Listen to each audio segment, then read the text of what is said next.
So I come from the investment world as well, and maybe to touch upon the points here, technology and data is really the things that is going to make the change. We're in the Equality Lounge. I recently had to move some funds of my retirement funds in the US. It was one of the big banks in the US, and they asked me how they want this money to be invested. And I said, can you ensure that my retirement funds are not going to companies that are underperforming on gender and on race ethnicity? And the answer was no. I was like, what?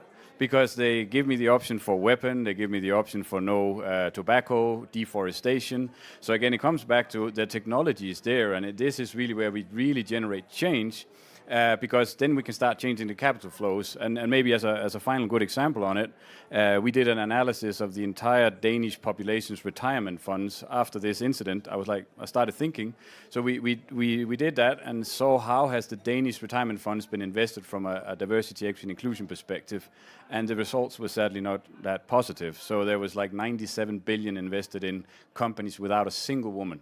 And again, gender has been a big agenda in Denmark for a long time, in Scandinavia. But at the end of the day, it's because many of the pension funds don't know how they've invested. So again, we need to get to the point where they at least know, and then we can start talking about what is a good level and what is a bad level and so forth.